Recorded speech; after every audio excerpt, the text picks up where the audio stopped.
Então vamos pro recadinho de novo.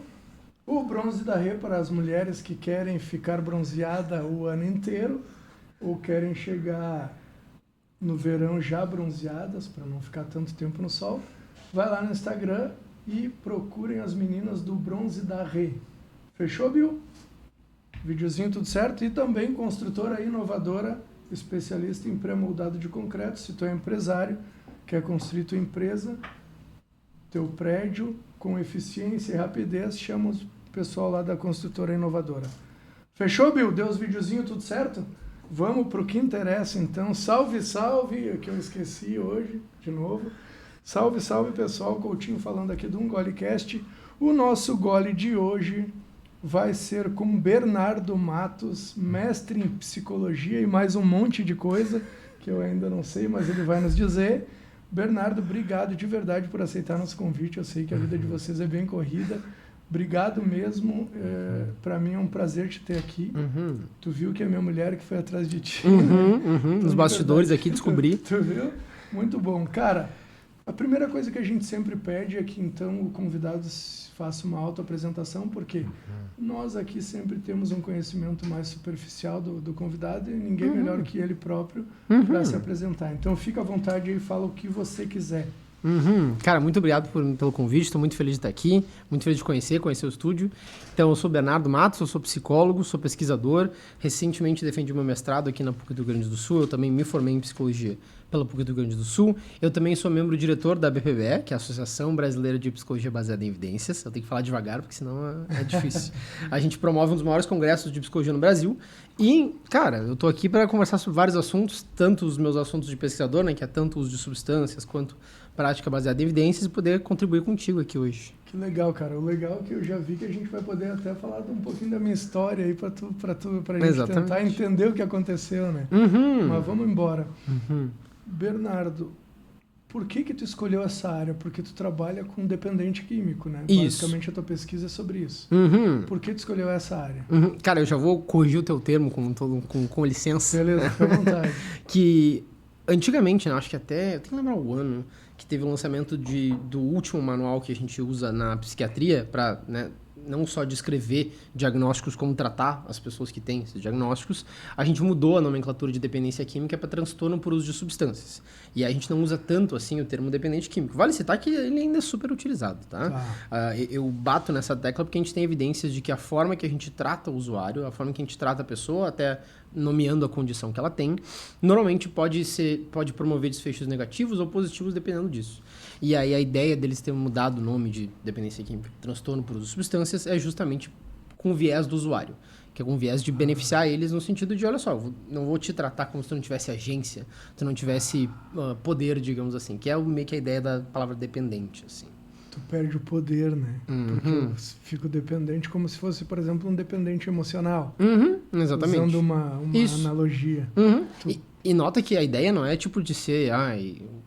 eu sempre esqueço o termo que eu uso, mas não é tipo bons modos, é justamente técnico-científico, né? A gente notou que a gente promove desfechos positivos melhores, ou melhores desfechos, quando a gente usa esse termo. Não quer dizer que tu queira ser politicamente correto. Isso, não é nesse sentido, embora tenha um benefício também nessa é legal, direção. sem dúvida. Mas a ideia de mudar a nomenclatura, tanto que essa nomenclatura ela foi modificada nos manuais técnico-científicos, na forma que a gente trata e que a gente desenha o tratamento. Não é especificamente uma mudança coloquial apenas, né? Uma mudança meio que nessa direção. Então, a forma que eu entrei no transtorno por substâncias, no caso estudando, né, foi por meio do meu grupo de pesquisa. Assim, na época, eu queria muito trabalhar com população carcerada, ou encarcerada, população carcerária no geral. E aí tinha uma linha do meu laboratório de pesquisa que estava recém-iniciando, que era de mulheres que estavam com uso de cocaína, tipo crack, né? Crack, e que estavam encarceradas. E aí eu descobri dessa linha de pesquisa quando eu estava tentando entrar no laboratório para outro desfecho. Eles tinham pesquisas com modelo animal, né? Com ratos de laboratório, digamos assim. E aí uma colega minha me indicou para entrar lá, e aí justamente para entrar nessa linha de modelo animal. Porque eu tinha muito interesse, no geral, de trabalhar com pesquisa. E aí, quando eu estava fazendo essa seleção para o modelo animal, eles falaram, a gente também tem um modelo humano, que na real se chama pesquisa clínica, né? Que a gente chama, com mulheres que estão em situação de encarceramento. E eu fiquei tipo, eu acho bem mais interessante na realidade essa daí. Sim. E aí foi quando eu transicionei e eu entrei lá, de novo, com um foco de população carcerada. Essa linha de pesquisa acabou não acontecendo, a doutoranda que trabalhava lá saiu, mas eu comecei a trabalhar com usuários de crack nesse período e segui até hoje, assim. São mais de, sei lá, 8... Vai fechar 8 anos esse ano, trabalhando com esse desfecho, assim. Tu falou cocaína tipo crack, né? Isso. Crack também é cocaína? Boa. Essa é uma coisa que eu não costumo explicar, é uma boa de explicar. Olha só. Aliás, as pessoas não costumam me perguntar. Tá. Lembra que eu falei transtorno por substância, né? Quando a gente fala substância, a gente tem uma variação muito grande de tipos de substância. Uma das formas que a gente classifica é pela via ou pelo mecanismo que ela age no sistema nervoso central. A cocaína é um estimulante, então a via é de estimular o sistema nervoso central.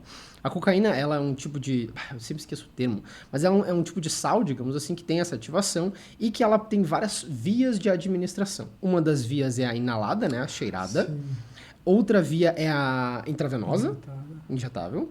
E a gente tem também a versão fumada, que a gente modifica um pouco a cocaína, a gente barateia a cocaína e ela vira uma pedra de crack. E essa é a forma fumada da cocaína. Até para que tu chegue mais longe, para as pessoas terem mais acesso. Uhum. Ela barateia, ela tem um efeito muito maior, no sentido de que drogas fumadas, em geral, elas têm uma via mais rápida e uma via mais forte, digamos assim. Tá. Então, também tem esse efeito. É mais forte também? É no sentido de que, pensa que a via de administração também tem uma relação com a forma que eu engajo com aquela substância. Pensa na álcool, via oral, digamos assim. Tá. Demora, tem metabolização, passa pelo fígado, até chegar na tua corrente sanguínea. Quando a gente fala injetável, diretaço na corrente sanguínea. Isso é um efeito mais forte, digamos assim. Quando a gente pensa em fumada, a gente passa pelos pulmões, e aí tem dano, né, no tecido pulmonar, mas chega rápido no nosso encéfalo. Então, também tem essa questão de que drogas fumadas, assim como as injetáveis, elas têm um efeito mais rápido do que drogas orais, que tem todo o processo de metabolização. Olha só. Eu vou te fazer uma pergunta aqui, bem de leigo agora. Uhum, manda. Até pra não esquecer, porque tu falou que mudou a nomenclatura para transtorno por uso de substância. Isso. Porque é uma doença, e por isso transtorno? Essa é a Boa. pergunta. Isso. Quando a gente pensa em condições médicas no geral, a gente sempre pensa na forma que a gente faz o diagnóstico, né? Sim. Uma das questões na psiquiatria, na saúde mental, é que a gente tem um nome transtorno. Os transtornos, eles têm um funcionamento sindrômico, né? São um grupo de sintomas que a gente classifica e que não tem, por exemplo, um marcador biológico, um marcador fisiológico. Como, por exemplo, sei lá, tuberculose. Tuberculose a gente tem, né? Eu sempre esqueço o termo.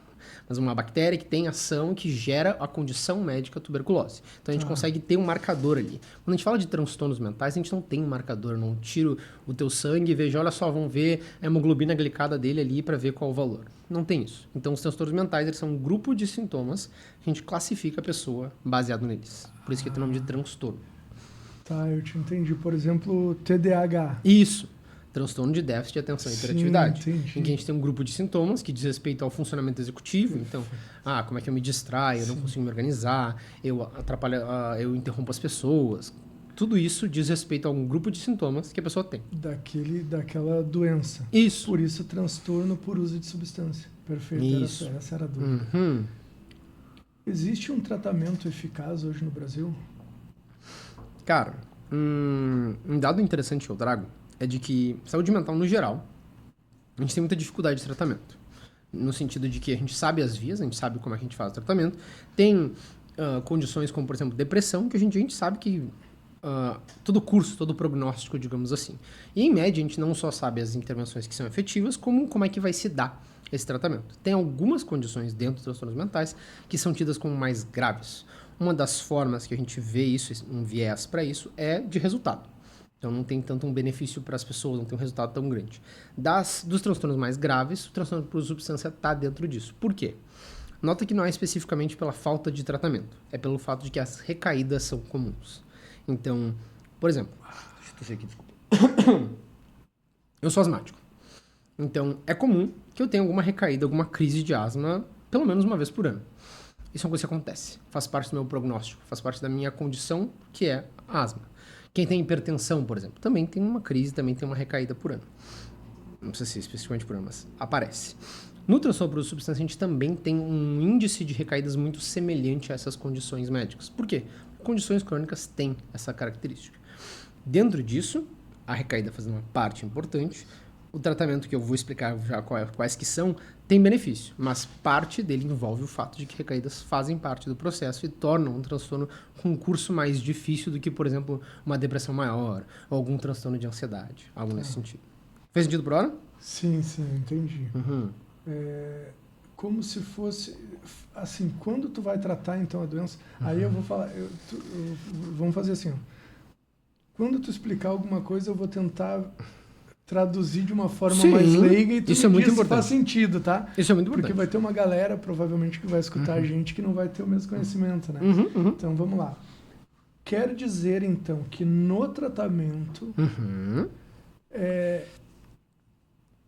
o médico ou tu, o terapeuta, ele já conta com a recaída. Faz parte da doença a recaída. Muito bom. Assim como se fosse um câncer lá, um linfoma que a gente já sabe que vai voltar. Tu vai fazer ele regredir, ele volta. Vai fazer ele regredir, ele volta. Mais ou menos isso?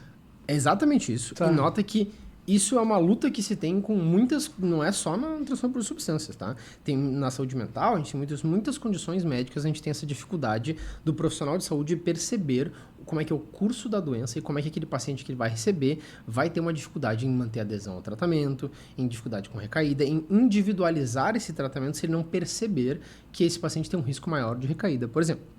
Daí só para dar uma ideia nessa direção. Agora, sobre o tratamento, que eu estou te devendo a resposta. Atualmente a gente tem, tá? Vale citar que o transtorno por substância é um dos transtornos que tem uma característica de... São muitas variáveis que entram... Eu tô tentando evitar de usar o termo variáveis. São muitas partes de um processo que ele é psicossocial.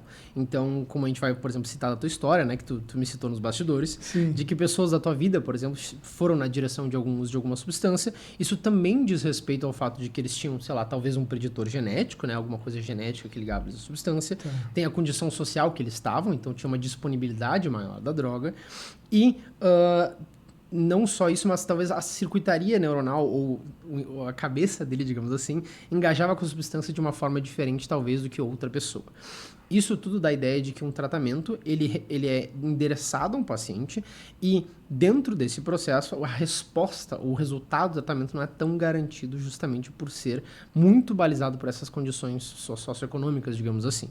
Que é um fato que, por exemplo, nos Estados Unidos teve uma época muito drástica de uso de crack. Hoje em dia não tem tanto assim. Por quê? Porque a disponibilidade do crack lá diminuiu. Eles têm um problema mais com opioides. No Brasil, a gente ainda tem um problema muito grave com a cocaína tipo crack.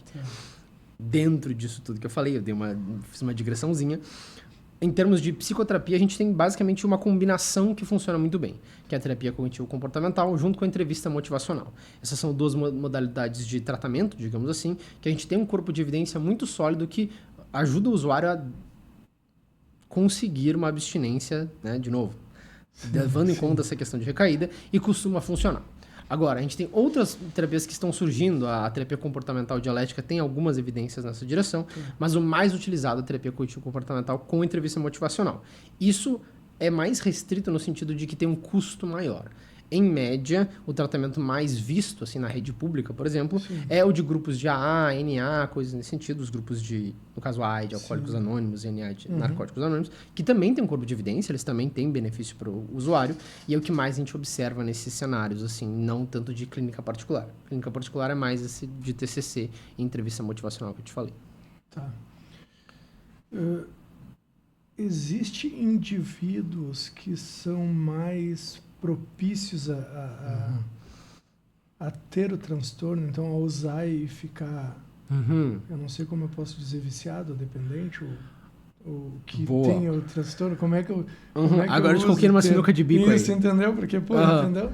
Então, essa dificuldade, eu só vou falar sobre o termo rapidinho, porque quando a gente fala transtorno por substância, ele não nos remete a um termo para dizer que a pessoa está meio que viciada, como você citou na substância. A gente evita termos como viciado ou adicto, a gente tenta usar usuário, e aí normalmente a gente fala de abuso de substância. Também é um termo que algumas pessoas criticam, mas eu acho que ele é mais... Ele dá um pouco mais de agência para o usuário do que falar... Isso, do que falar viciado, ou dependente, ou adicto, variáveis dessa direção. Tem um corpo de literatura bem forte, como eu falei, para a forma que a gente trata o usuário. Agora, sobre variáveis genéticas. A gente tem tem uma coisa interessante, isso é uma coisa que eu quero, eu vou te pedir a tua ajuda para tu me traduzir para questões de, tipo, deixar mais acessível para as pessoas entenderem. Porque é um estudo meio complicado. Mas a gente define as variáveis genéticas para uma condição médica da seguinte forma. A gente pega uma população bem grande de pessoas que têm aquela condição. Vamos supor, sei lá... eu vou citar o tuberculose de novo. Tuberculose. A gente pega muitas pessoas que tiveram a condição médica tuberculose e aí extrai sangue delas, no sentido de, tipo, elas, né, fornecem o sangue, e aí a gente vê se eles têm genes em comum, no sentido de essa condição médica, talvez tenha uma relação específica com um gene nessa população. Vale citar que tuberculose, como é por meio de infecção, esse exemplo não cabe tão bem. Mas, principalmente, condições médicas que têm uma variável genética, a gente pega populações bem grandes, a gente faz por meio de um mapeamento genômico, que a gente chama, um sequenciamento de todos os genes dessas pessoas, e a gente tenta ver se tem combinações de genes que se repetem mais. E aí, baseado nisso, a gente consegue bater o martelo em um tipo de gene específico, ou mais especificamente, um tipo de alelo dentro de um gene específico, que tem relação com essa condição médica. A gente tem isso para transtorno por substância, a gente tem isso para vários transtornos mentais, várias condições na psiquiatria. Mas a maior contribuição que esses genes em isolamento faz, ainda assim, é muito pequena para a gente dizer isso aqui é determinante. Faz sentido? Sim, então, tipo, algo no sentido, eu vou até simplificar, vai ficar bobo, mas vai ficar concreto. O gene 6AYB é o garantido que faz uma pessoa ficar usando um crack, por exemplo. Certo. Não, a gente não tem isso, mas a gente tem mapeado, tanto para cocaína, quanto para nicotina, heroína, várias das substâncias, pelo menos alguns alelos que têm relação. De novo, por meio desses estudos que a gente pega milhares de pessoas e tenta achar semelhanças entre elas genômicas mesmo. É como se, então, se acendesse uma luz. Isso aqui pode ser que seja um fator determinante. Isso. Tu pega, vê o que combina entre aqueles tipos de usuários. E é possível fazer sobre o tipo de droga também. Isso, como eu citei. Tem heroína, feito cocaína. também. Isso, por substância. Vamos lá. Esse gene... ele está mais propenso a esse tipo de droga, por exemplo. A ficar usuário desse tipo, esse daquele. Ver o que se assemelha, o que é muito parecido por categoria de drogas também. Isso. Tu consegue separar tudo. Isso. A única dificuldade é que nessa tua frase ela está dando uma ideia determinante mais forte. Lembra que a ideia é que é muito pouco determinante. Se acendesse uma luz, olha só, quem sabe isso não seja um fator. É isso aí. É basicamente isso. Mas não é possível dizer esse é o fator. Isso.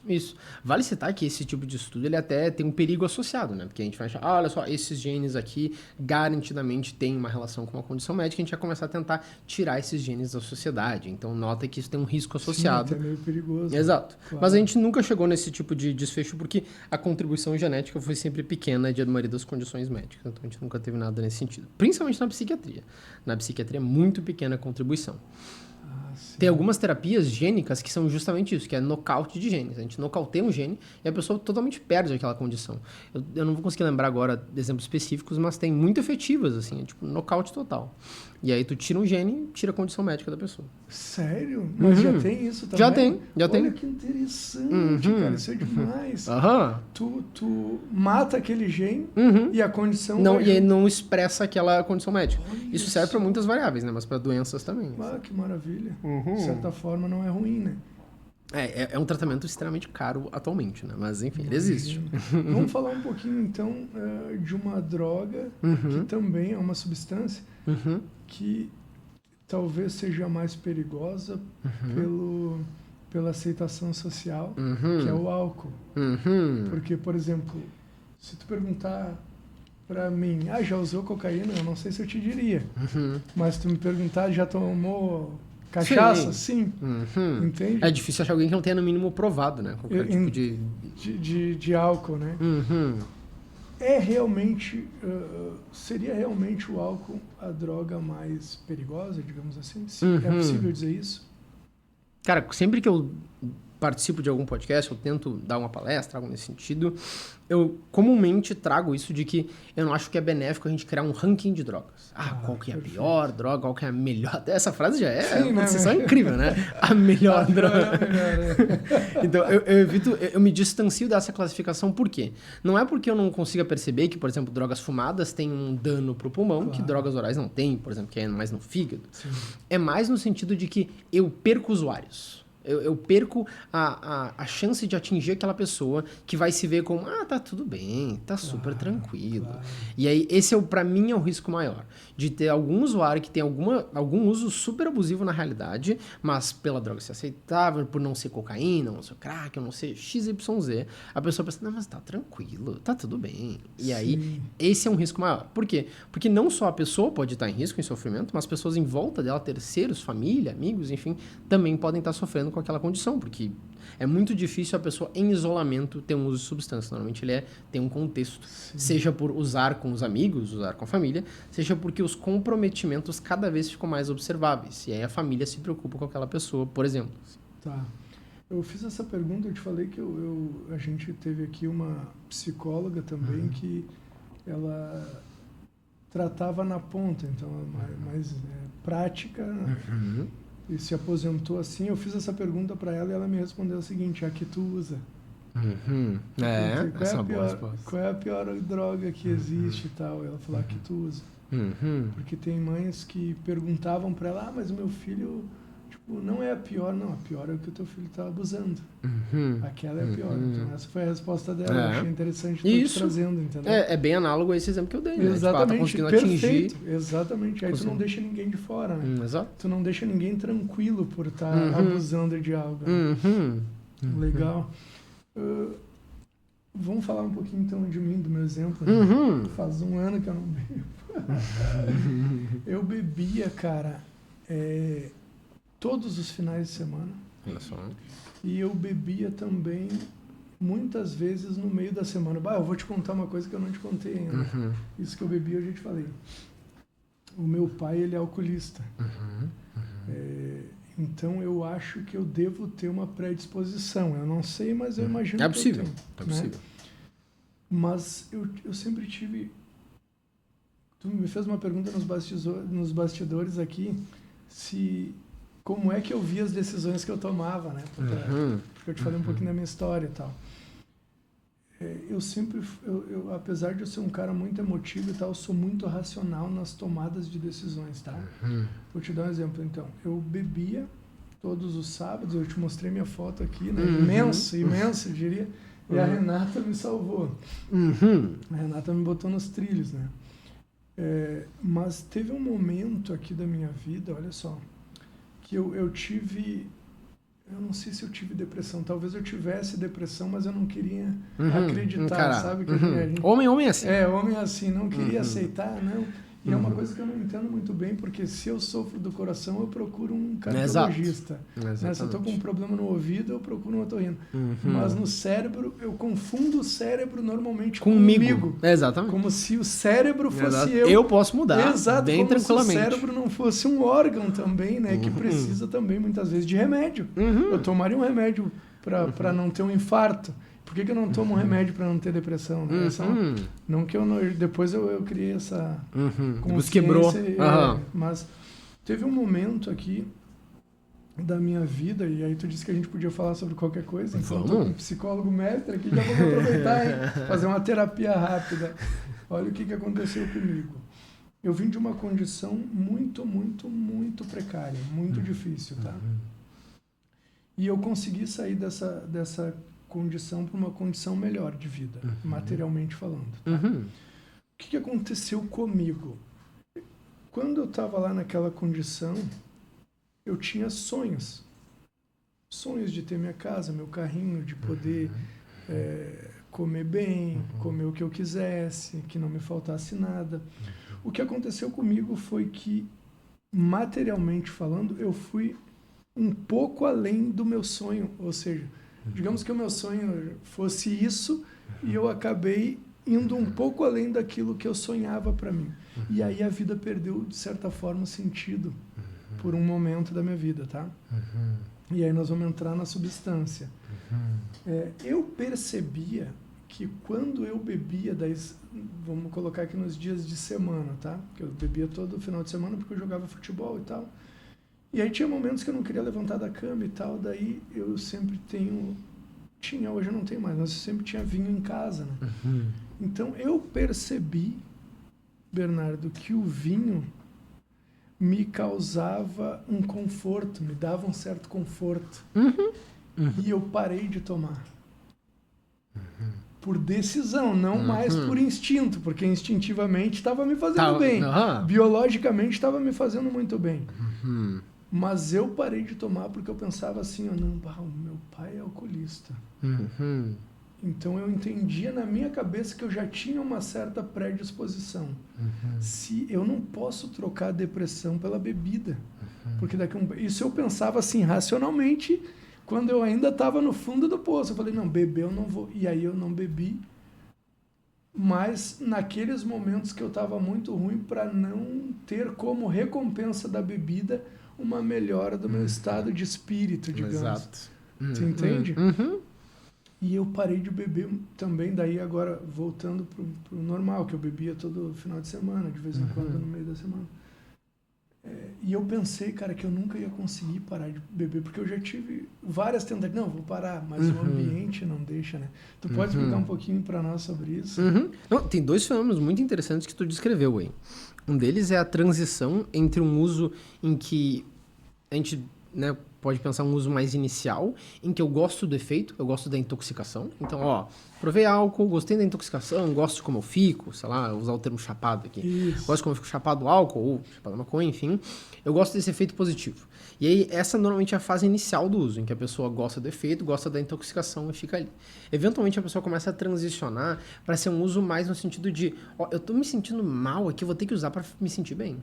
Então, transiciona para ser, ao invés de ser da intoxicação, do efeito, do gostar disso, para tirar um desprazer que vem, seja pelos sintomas de abstinência que começam a aparecer, seja por outras coisas no teu contexto de saúde, né? De que, tipo, olha só, não tô bem por outros motivos. Sim. E começo a inserir a substância para voltar a minha experiência média, digamos assim. Então, a gente transiciona para um uso mais pensando na intoxicação, no efeito, para um uso muito mais de eu preciso usar porque eu tô me sentindo mal, eu não quero me sentir assim. Eu sei que não foi tão drástico a tua transição, mas nota que é como se tu estivesse entrando nesse túnel, assim, tu começou a notar, olha só, eu tô começando a usar porque, tipo, eu preciso usar para me sentir bem, não é tão associado à intoxicação. A gente tem esse fenômeno. Um outro fenômeno que tu citou é o do ambiente. Então, eu primeiro tenho um padrão de uso que eu começo a engajar de uma forma e o meu ambiente ele pode ser um reforçador, ele pode ser algo que me aproxima dessa substância ou algo que me distancia. Uma coisa que a gente vai falar daqui a pouco é justamente o teu ambiente mudou. Note que quando eu falo ambiente, não é físico especificamente, sei lá, essa sala. O ambiente é tudo que a gente está inserido em e que tem efeito nos nossos comportamentos, digamos assim. E aí, muito do ambiente pode ser proponente de uso, então pode ter uma disponibilidade alta, pode ser pessoas que te motivam a usar, pode ser pessoas que usam contigo, pode ser pessoas que barateiam o valor de usar. Vamos supor no sentido de, sei lá, se eu estou usando com meus amigos, a gente está até diminuindo o valor de cada uso de substância, digamos, sempre que a gente está usando junto. Então, todo esse ambiente, seja por ter pares que usam substância, seja por ter família que usa substância, todo esse ambiente, ele te aproxima ou te afasta do uso de substância, que foi muito da tua experiência, né, com a tua esposa. Perfeito. No caso, ela me afastou, assim, drasticamente, graças a Deus, né? E por que quem continua no ambiente, é possível explicar isso? Quem continua no ambiente, naquele ambiente, ele tem dificuldade de aceitar que tu saiu do ambiente. Como assim? Por exemplo, assim, vai se fuder, meu, não sei o que, vai tomar, e virou não sei o que, cara, parece uma mulher, blá, blá, blá, entende? Sim. Porque é possível explicar esse fenômeno que acontece, porque me parece que sempre acontece. Porque eu sofri isso em vários outros lugares, entende? E eu quero que tu traga esse exemplo, e eu vou contextualizar, e acho que cria um gancho para tu trazer o teu relato, mas esse é um fenômeno que realmente acontece, no sentido de que, se eu tô num ambiente em que por algum motivo eu não me sinto bem aqui, ou eu penso que tem melhores tomadas de decisão para fora daqui, digamos assim, e eu começo a me retirar, muito da percepção que se tem, e isso diz mais sobre pertencimento a um grupo, por exemplo, talvez eu tipo, por que tá indo embora? Como assim, tu não gosta da gente? tu acha que a gente não é bom para ti, algo nesse sentido. Então, muito da percepção do grupo vai ir de encontro, digamos assim, ao fato de que tu tá te retirando daquele ambiente ali, seja porque tu vê prejuízo, seja porque tu viu um ambiente melhor, seja porque, querendo ou não, muito das tuas tomadas de decisão te distanciaram daquele ambiente. Sem dúvida. E uma coisa que aconteceu no início, tá? No início, assim. Depois as pessoas acostumam, já sabem que o cara não bebe. Então, vou tomar água e tá tudo certo. Mas no início, eles meio que quase que forçam, de uma certa maneira, que a gente continue ali, porque é como se não quisessem te perder. Essa é a impressão que eu tenho. Como se tu mudasse de alguma forma. Então, isso eu sofri um pouquinho no início. Depois, as pessoas acabaram entendendo que não ia adiantar. Tipo, perderam, de certa forma, como é que eu posso te dizer? Eles ainda acreditavam que mexendo comigo, brincando comigo, ou me depreciando de certa forma, me faria voltar. Porque sempre aconteceu. Lembra que eu te falei que eu tive diversas tentativas e tal? Até que um dia eu resolvi que não ia mais beber. Mas aí, cara, eu voltava no ambiente lá no início, tá? Porque eu gosto muito de jogar futebol. Então é um lugar que tenho amigos maravilhosos lá ainda. E eu voltava lá e eu tomava só água desde o início, porque eu tomei uma decisão. E aí, pra mim, quando eu tomo uma decisão, cara, dificilmente alguma coisa vai me persuadir a não fazer aquilo, entende? A mudar algo na minha decisão. Claro que a Renata teve uma função, assim, primordial para que isso acontecesse, porque ela é uma pessoa que sempre treinou, sempre se cuidou e tal. E eu era um gordinho, né? Então, ela, beleza, vamos embora. É possível dizer que existe alguma droga de entrada, assim? Primeira, é possível isso ou não? Existe algum estudo nesse sentido? Cara, tem evidências que são geradas nessa direção, mas a gente não tem nenhum corpo de evidência sólido para apontar algo no sentido de que uma droga é uma porta de entrada e aí a gente tem uma progressão a partir disso. Note que progressões em termos de, não só que contexto social, mas até em condições médicas, são uma coisa que a gente tem alguma familiaridade, no sentido de progressão de doenças ou algo nesse sentido. Então, dá uma ideia de que isso existiria também para uso de substâncias, mas a gente não tem isso. Claro que essa é uma concepção que isso vem do processo de que é muito difícil a primeira droga, a droga de inserção, ser uma de disponibilidade mais baixa ou mais drástica. Então, tipo, a pessoa iniciar logo no crack, por exemplo. Por quê? Porque outras drogas são mais culturalmente aceitas, são mais socialmente aceitas, são mais disponíveis. Então, a disponibilidade da droga é algo no sentido de que, se a gente mapeasse uma correlação, ou seja, se algo sobe junto, algo desce junto, só para ficar mais claro. Uma correlação entre drogas que são tidas como porta de entrada e disponibilidade ficaria mais claro. Por quê? Porque provavelmente as drogas são tidas como porta de entrada são mais disponíveis. E a gente pensa em álcool, cigarro. Porque a disponibilidade... A gente está falando da disponibilidade sem perceber. Certo. É como se a gente estivesse tentando encontrar a verdade, na real, o que a gente está encontrando é disponibilidade. Claro. E aí, obviamente, a disponibilidade vai acabar com que eu começo com cigarro, eu começo com álcool, começo com maconha, porque está mais disponível e, eventualmente, eu busco outras substâncias. Isso... De novo, é uma percepção que se tem muito mais pela questão de disponibilidade. Porque vai ser muito difícil uma pessoa começar com droga injetável, por exemplo. Ainda mais hoje, em 2025. Claro. Porque drogas injetáveis são mais raras. Então, não é apenas pela gravidade. Também tem uma questão de estética, né? Tipo, olha só, tem que ficar, sei lá, me preparando para usar uma droga injetável. Mas pensa principalmente que esse fator é muito ligado à disponibilidade. Então, essa é a variável mais forte aí. A gente normalmente pensa que uma droga de entrada é uma droga mais disponível. A gente está falando de disponibilidade, não no sentido de que ela vai abrir uma porteira. Claro, assim. perfeito. Tá. Tu pode explicar para nós o que seria a psicoterapia baseada em evidência? Que seria o teu ramo, o teu Isso. chão, né? Ó, a ideia de... Isso é uma coisa interessante. Eu vou tentar trazer para outros exemplos da medicina, no geral. Mas, eventualmente, na área da saúde, ou nas áreas da saúde, a gente começou a perceber que muito do que guiava os clínicos, na realidade, não era a evidência científica que era gerada. Era muito umas lógicas meio de... A gente chama isso de mecanísticas. Então, tinha algum mecanismo e aquele mecanismo guiava a minha prática. Isso serve principalmente para as áreas da medicina, mas em outras áreas da saúde também. E aí, essa ideia mecanística, como, por exemplo, sei lá, se eu aumentar o valor de sódio ódio eu melhoro alguma coisa no paciente, uma coisa nesse sentido. Essa lógica de mecanismos e a lógica que a gente também chama de patofisiológica, por muito tempo imperou nas áreas da saúde. Eventualmente a gente começou a pensar que não era só mecanismos que... Seria como se fosse quase uma lógica se eu fizer isso, daquilo? Isso que tu descreveu é tipo uma heurística, digamos assim. Tá. Tipo, por exemplo, vou dar um exemplo mais clássico, assim. Se um gato, ele toca numa chapa quente, tá? Tipo, a chapa tá fervendo ali, vou fritar um bife. E aí, o gato toca ali. Ele nunca mais vai tocar nessa chapa. Por quê? Porque ele criou uma heurística. Essa chapa é do mal.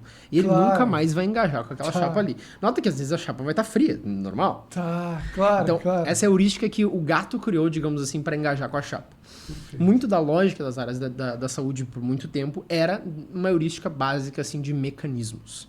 Eventualmente a gente começou a gerar mais evidência científica e as evidências científicas baseadas em amostras de populações grandes começaram a guiar um pouquinho mais a prática das pessoas, dos clínicos. Note que isso é um dos pilares da prática baseada em evidência, que é a melhor evidência disponível. Mas tem outros pilares, que são os valores do paciente. Então, não é só porque isso aqui tem evidência científica que eu vou jogar na tua cara, entendeu? Por exemplo, uma condição médica que eu trabalho com alguma frequência, por motivos não específicos, que surge, é a apneia do sono. Então, a apneia do sono diz respeito a pessoa trava a respiração enquanto ela dorme, seja por algum motivo genético, seja porque ela está com gordura acumulada aqui nessa região, e ela trava a respiração. Travou. A apneia do sono, ela tem várias intervenções que funcionam para ela. Uma delas, por exemplo, é a recomposição corporal. Só de eu baixar o meu peso, eu já libero um pouco mais essa via aérea e eu consigo respirar melhor durante a noite. Mas outra, por exemplo, cirurgia, em que eu tiro direto esse tecido aqui. Ou o CPAP, que é já deve ter ouvido falar, que é um aparelho justamente para tu usar quando tu dormir. Nota que eu tenho 3 intervenções possíveis que têm um benefício semelhante e que eu tenho que escolher. E aí, daí eu trago o meu paciente. Olha só, o que tu acha dessas intervenções, o que é mais interessante? Quando vê o paciente tem um sobrepeso que incomoda ele pensa, vamos tentar primeiro recomposição corporal. E se eu baixar o meu peso, eu já resolvo a apneia do sono. Eu não vou direto comprar um CPAP ou não vou direto fazer uma cirurgia. Então, os valores, as preferências do paciente vão guiar o tratamento. Nesse exemplo de apneia do sono fica um pouco mais claro.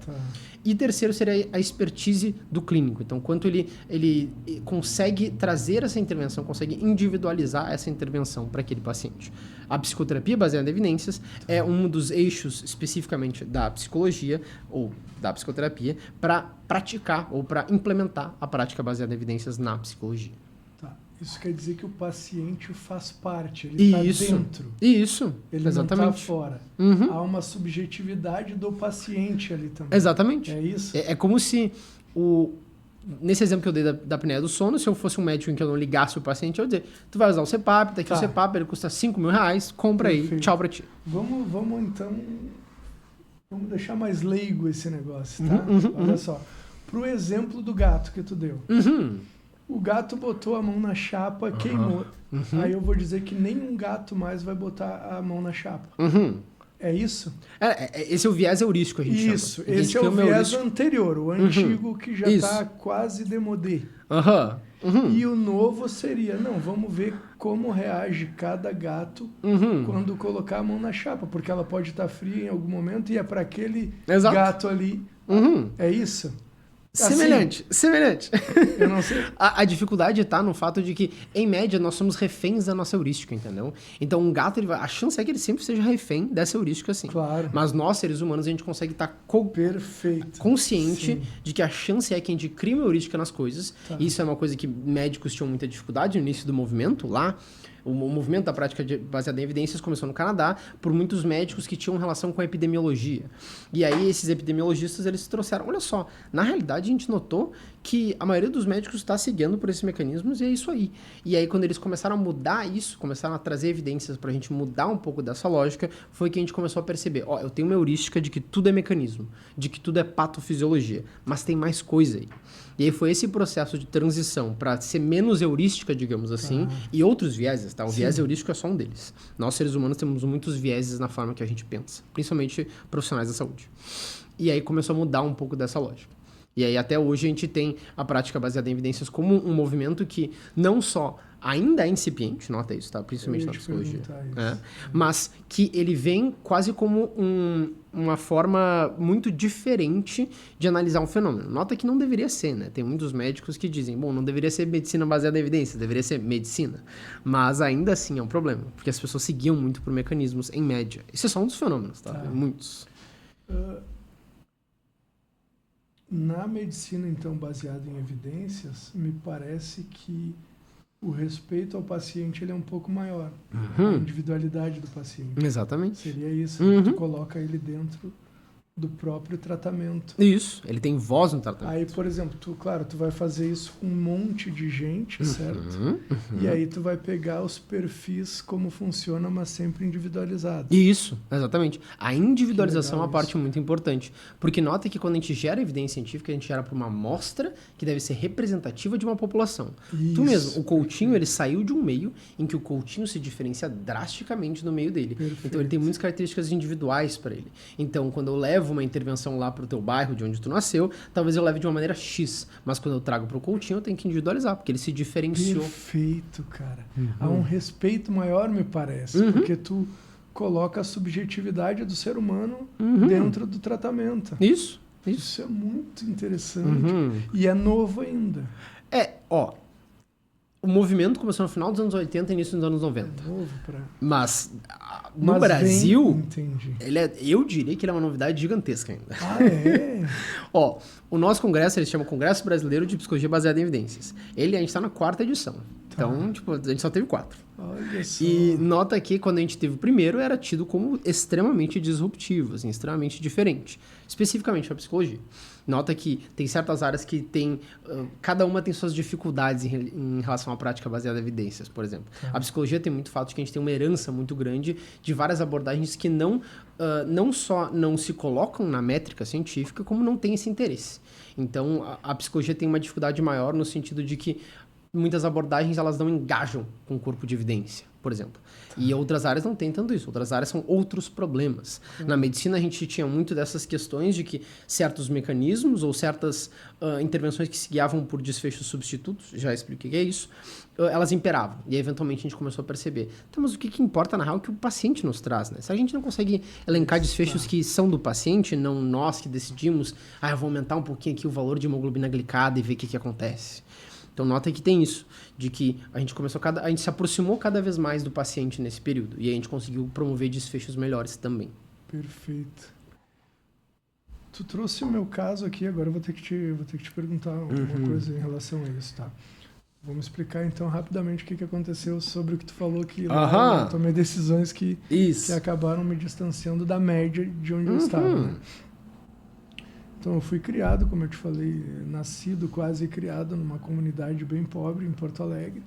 E teve um momento ali na minha vida, na minha adolescência, que teve uma ruptura do ambiente também, de certa forma. Porque o ambiente ele não é o físico, né? Necessariamente não é o físico, não é aqui o ambiente, mas são as decisões que eu tomo que me colocam junto a pessoas mais parecidas com aquilo que eu pretendo para mim. É mais ou menos isso, né? Isso. Então, teve um momento ali da minha adolescência que os meus amigos, então, que eu jogava futebol e tal, a maioria, se não todos, contemporâneos a mim, já não estão mais vivos e tal. Então, na adolescência teve uma ruptura onde o pessoal foi para digamos que lá dentro seria o lado mais fácil. Mais disponível. Mais disponível, perfeito. E eu fui para um lado menos disponível, mais duro, mais tortuoso, mais cansativo.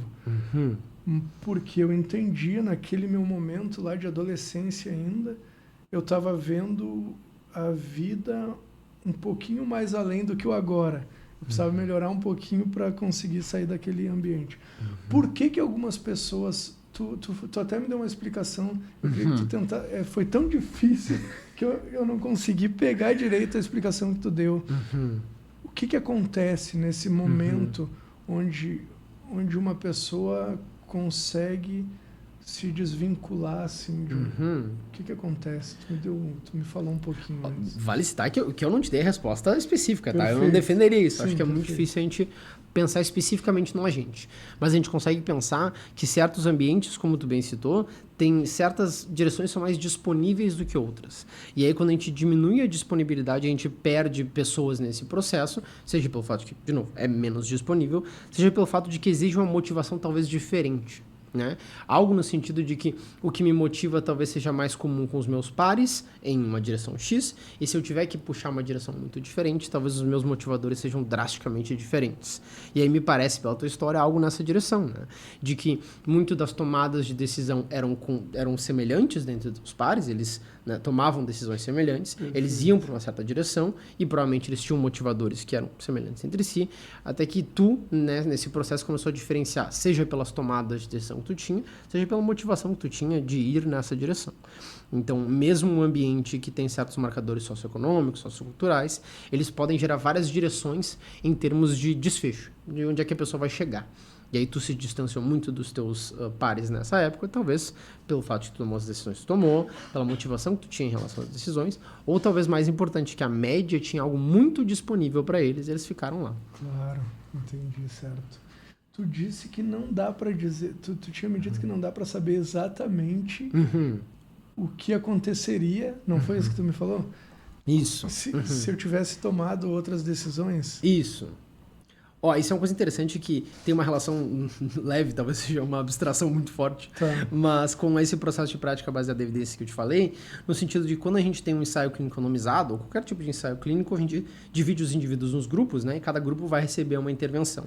O princípio que está por trás dessa divisão, a gente chama ele de contrafactual, em que a partir desse momento que a gente está dividindo os grupos, cada pessoa tem uma trajetória, e a gente supõe que o que está mudando a trajetória nesse caso é a intervenção. Então, ó, teve intervenção em um grupo, intervenção em outro, e aí, semelhantemente a cada pessoa ter um contrafactual, no sentido de que a pessoa está indo numa direção, tu tomou várias decisões que eventualmente a gente teria outros coachinhos, outros contrafactuais que foram noutra direção, e hoje a gente pode dizer que tu tomou decisões que são muito benéficas para ti, mas a gente não sabe exatamente como é que seria o desfecho desses outros coachinhos, digamos assim. Era isso que eu... Ah, cara, essa parte aí essa aí é complicada, entendeu? Vou ter que olhar de novo. Ô, Bernardo, depois nós vamos terminar que eu vou assistir, cara. A gente tem que pensar numa analogia boa pra isso. Eu gosto muito de pensar em analogias que tornam... Então ajuda nós aí, porque é o seguinte, cara, eu vou ter que olhar umas 3, 4 vezes essa parte pra eu conseguir captar, meu. Poxa vida. Uns 45 minutos. Tá vendo, cara? Ó, o que a gente pode pensar? Cara. A gente pode pensar que, ó, se tu tivesse, por exemplo, um irmão gêmeo, que tu nunca soube de onde é que ele estava, onde é que ele nasceu, vocês se separaram na maternidade, digamos assim, talvez vocês tivessem desfechos totalmente diferentes, talvez vocês tivessem desfechos totalmente semelhantes. A gente não tem como saber. Então, mesmo tendo uma pessoa que seria um clone teu, vale citar que gêmeos univitelinos são basicamente clones, né? A gente não saberia o quanto a genética de vocês serem a mesma, por exemplo, levaria vocês a desfechos semelhantes. Eu duvidaria. Eu acho que, na real, vocês chegariam em desfechos bem diferentes, mesmo tendo a mesma genética. Por quê? Porque as decisões que vocês tomaram ao longo do caminho definem muito mais, né, do que especificamente a tua genética ou como tu é, algo nesse sentido, assim. Agora ficou um pouquinho mais claro. Bah, que legal, cara. Eu gosto de apanhar assim às vezes. É bom, cara. Porque... Tá apanhando. Nossa, o cara é demais, meu. Tá difícil pra mim. Coisa boa, vamos lá. É possível saber qual o percentual das pessoas que reincidem ao uso das substâncias? Ó, essa é uma coisa interessante, tá? Que eu vou te usar de exemplo rapidinho, beleza. Tá? Se eu tivesse perguntas em relação, por exemplo, quantas geladeiras tu tem em casa? Tu me responderia, né? Sim, perfeito. Quantos pets tu tem? Perfeito. Algo nesse sentido. Ou tu falou que tu já trabalhou com bancos, né? Tem certas perguntas, por exemplo, em relação a dinheiro ou sexo, por exemplo, que as pessoas começam a esquivar um pouquinho, né? Não respondem tão pronto assim, quando, por exemplo, se tu tem pets. No uso de substância, a gente tem a dificuldade muito grande de que, a gente chama isso de viés do respondedor, ou tem outros sinônimos assim, de que tem certos comportamentos que as pessoas não costumam reportar, não costumam relatar. E aí eu fiz a diferenciação leve, digamos, de dinheiro, sexo certo. e de, sei lá, pets, geladeiras. E tem também do uso de substâncias, no sentido de que a grande maioria do corpo de evidência que a gente tem de uso de substâncias, ela é muito enviesada nesse sentido, que a gente chama de viés respondedor. É difícil da pessoa dizer que tem essa condição e, no caso de, por exemplo, recaídas ou rehospitalizações, a gente tem o que a gente chama de perda de segmento, em que a gente está acompanhando o paciente ali, vamos supor, por 6 meses, eventualmente ele some, a gente não tem mais contato com ele, a gente não sabe se ele recaiu, a gente não sabe se ele voltou a estar internado ou não. Por quê? Porque perda de segmento é um fenômeno super comum em qualquer área, medicina, psiquiatria, assim vai. Só que quando a gente fala de uso de substância, a gente tem uma perda de segmento maior. Essa é uma dificuldade que a gente tinha, por exemplo, lá no meu laboratório, em que muitos dos usuários de cocaína tipo crack, a gente não sabe qual é o desfecho deles. Eventualmente, passam-se anos, a gente começa a estimar algo no sentido de talvez um falecimento, ou talvez esteja num ambiente de internação, mas a gente tem uma perda de segmento muito grande. Em média, como eu te disse, a recaída é um fenômeno comum, é um fenômeno prevalente. Agora, a gente estimar especificamente essa recaída, desse tipo de condição que é alteração por substância, ela passa por muitos vieses nesse sentido. De que a gente tem muita perda de segmento, a gente tem muita viés respondedor, a pessoa não responde. Então, isso é muito difícil. Uma analogia que eu fiz em outro podcast que eu estive é de anabolizante, por exemplo. A gente não sabe qual é a realidade do anabolizante no Brasil, mas a gente sabe que é extremamente prevalente. Porque as pessoas não respondem. E é uma substância também. É uma substância também. Que faz mal também. Que faz mal também. Com abuso. Exatamente. Assim. E que note que quando a gente fala de anabolizantes, a gente tem muito do mesmo fenômeno, digamos assim, com um adicional de que as mudanças fisiológicas que eu tenho também me causam um viés ali, né? Tipo, olha só, eu quero ficar assim, eu não vou diminuir, eu não vou baixar. Claro. Eu tenho que continuar grande como eu tô. Então, muito de um outro fenômeno que tem com os anabolizantes é o que a gente chama de vigorexia, ou eu esqueço outro termo que a gente usa, mas é basicamente uma ideia de que eu preciso desse padrão corporal e tem que ser grande, não pode ser pequeno. E isso também tem relação com... É um fenômeno análogo, aliás, um fenômeno adicional que a gente tem dentro dos anabolizantes. Tá. E aí eu vou te perguntar em relação a isso. E aí, então, eu não posso usar a palavra dependência, né? Falar, lembra abuso ou usuário. Tá, o usuário, nesse caso, ele é muito mais a vontade dele usar, digamos assim, ou de ele abusar dessa droga, do anabolizante, é muito mais psicológico do que biológico. Ah, boa, tá. Entende? Eu entendi o que você dizer. Entendi, perfeito. Nota o seguinte, no anabolizante a gente vai falar menos do fenômeno de intoxicação. Isso, esse é o ponto. Isso. Perfeito. Então, tipo, quando a gente fala de, sei lá, cocaína, ou sei lá, MDMA, bala, êxtase, sei lá, a gente fala de intoxicação. A pessoa tá usando aquela substância pela intoxicação.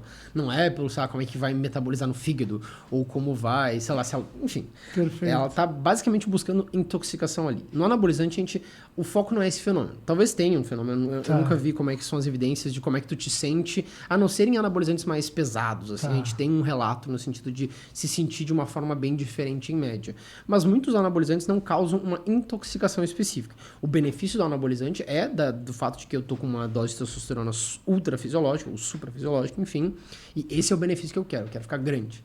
Então nota que não é a intoxicação que está em jogo aqui, é o efeito, a consequência, como é que eu me desenvolvo a partir dessa substância. Em tese, não teria abstinência. Tem sim. Tem também? Mesmo que não também. tenha intoxicação? Isso é bem interessante, olha, né? Então, isso para mim é muito interessante. Porque me pareceu muito mais... como é que eu posso dizer isso de uma forma que não fique tão ruim, né? Mas eu diria assim, é quase uma doença psicológica no sentido de que não há nada químico me obrigando, me fazendo sentir falta daquilo biologicamente entendi. Entendeu? Essa é uma dificuldade que a gente tem, né? E eu sempre eu tento pensar como é que surge, porque tem muitas concepções que surgem em relação a isso, que é, por exemplo, uma questão mais química ou mais comportamental. Porque quando a gente fala, por exemplo, de uso de apostas, né? Tem muita dificuldade atualmente com o jogo do tigrinho, sei lá. A pessoa vai dizer, mas não tem uma questão química ali. A pessoa pensa isso por quê? Porque eu não estou ingerindo nada. Mas isso não significa que a minha circuitaria do meu cérebro não está se organizando como se tivesse um. Claro.